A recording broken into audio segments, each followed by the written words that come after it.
Hi, it's Steve, the lawn science guy. And today I'm talking about why we do not recommend doing seeding on your lawn in the spring. We do not recommend spring seeding. And today I'm going over the 5 reasons why we don't recommend seeding in the spring.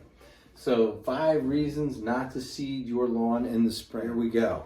Number 1, there's a 99% failure rate in spring seeding. So about 99 out of 100 times when people spring seed, that seeding ends up being a complete failure, which means by failure, what I mean is it has to be redone again in the fall. So those areas will not come up and not develop very well. They will come up and the lawn will look good for a few weeks, maybe even a month, but then what happens is the lawn will fill in with crabgrass, because when you spring seed, there's not any crabgrass control that will work at keeping crabgrass out and not keep the grass from growing. So if you spring seed and don't put your crabgrass control down, you're gonna have a lawn full of crabgrass. And the thing about crabgrass, it's such a tough and resilient grass. One crabgrass plant can actually develop and then drop about 10,000 seeds per plant.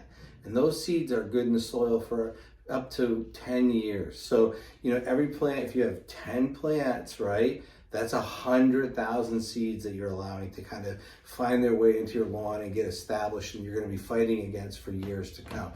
Number 3 is, that's number 3, the lawn's going to be full of crabgrass. Number 4 is wasted time and money.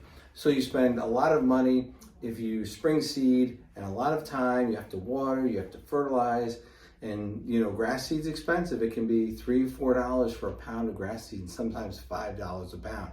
So it's a lot of time and a lot of money that is completely wasted because you have to do it again in the fall. So you have to do it twice. You're paying twice.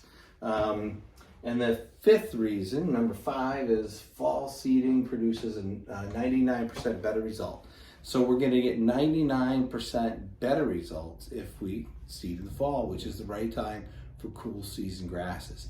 So just a real quick reason why the grass fails, spring seeding fails, right? It's because of the summer heat and because of the root development. So if you have a new grass plant that you just planted in the spring, that root's going down maybe 2 inches before summer hits it. And grass has a genetic response to heat and warm soil temperatures to try to go dormant. So this new grass seed only has about 2 inches of roots to try to take up water. We're an established grass plant, which might even struggle in the summer also. That grass plant has about a 10-inch root system. So why is a root system important, right? Well, so a 2-inch root system has only that much ability to take up water out of the soil, where a 10-inch root system is going to have, almost a foot of root system to take up water and help make it through the summer. So this is a quick reason, 5 reasons not to seed your lawn in the spring. 1 is 99% fail rate. 2 is spring seeding will have to be redone again in the fall. Number 3 is your lawn's going to fill up full of crabgrass.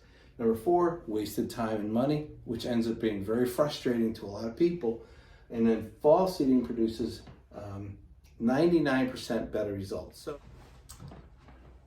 So that's the 5 reasons why we do not recommend seeding your lawn in the spring. So please don't seed your lawn this spring.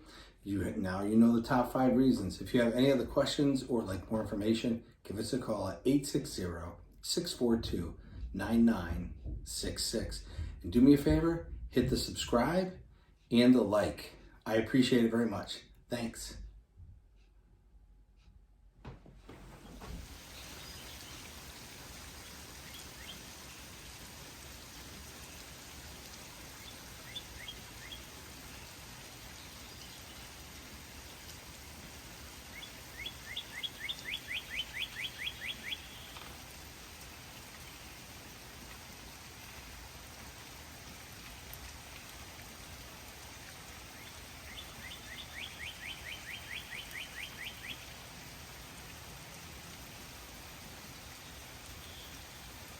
This is the dreaded nut sedge plant. It's a weed that's common in a lot of lawns, and a lot of people will try to pick the plant. The challenge is if any of these little white roots are left behind, it will just start growing another plant or maybe even multiple plants. And it's a challenging weed to control because it's not growing very well when we do our spring lawn applications. So it is not around when we're killing weeds in May and June. So it has to be controlled either in the summer, but if it's too late in the summer, it's hardened off and it's hard to kill. So you want to kill it in early summer, but it will also be easier to kill in late summer because it's starting to decline and the weed control is effective in late summer. So people will pull this out of the ground, and if they leave any piece of that root, it's just going to grow more. So if you pull it and you leave 5 pieces of roots, that's 5 more plants. So this is a tough weed. It's called nut sedge. It's not a broadleaf weed. It's actually a sedge, and it likes wet soil. So commonly, if we have a wet summer like we do in 2023, we had the wettest July, the rainiest July in history, you're going to have more nut sedge. Or if you irrigate your lawn on a regular basis, you're most likely going to have more nut sedge than a lawn that is non-irrigated.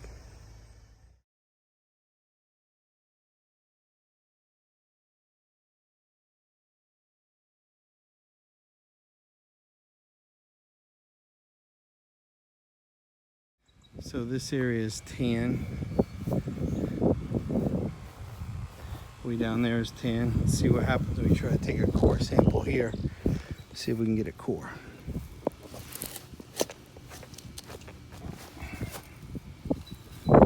Well, I can get about a 1/2 inch in the ground, and then you can just see how dry that is. It's just powdery dry. So this area, you can almost feel how packed and hard it is just walking on it. And you can see the quality of the soil in there. Let's see what happens when we try to take a core on this.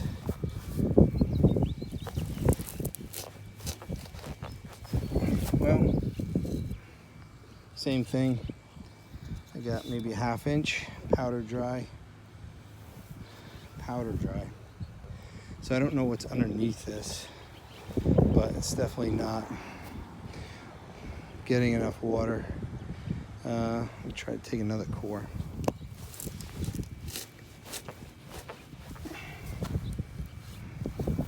So that's the second core.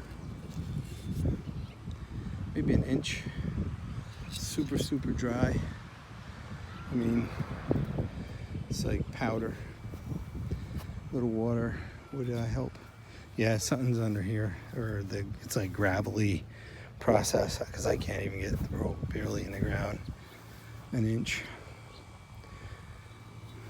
So here's kind of a tan area to the right of the fire pit.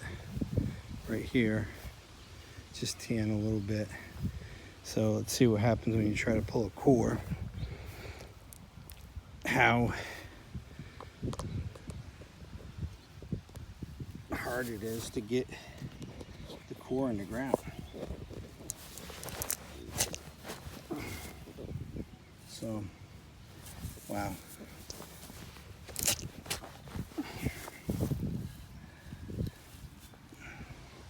So I can get a little bit of a core, but not really much. So that ground is super compacted.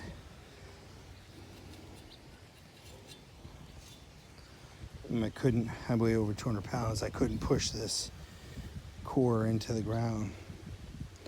So that's not really helping the water get in the ground. Now let's go where it's nice and green. See what happens when we pull a core.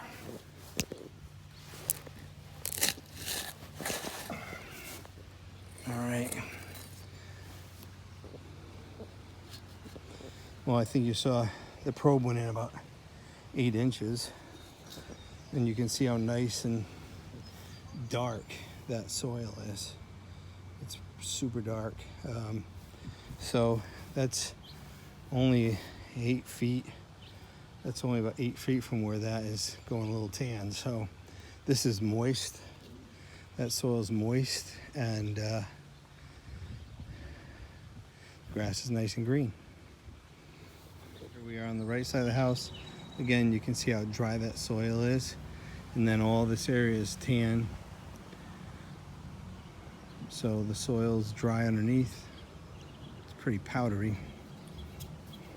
You can see it when I flip it, how dry that is versus where it's been down in the ground. And you also have a solid layer of thatch that's not helping. So we can use organics to eat that thatch up.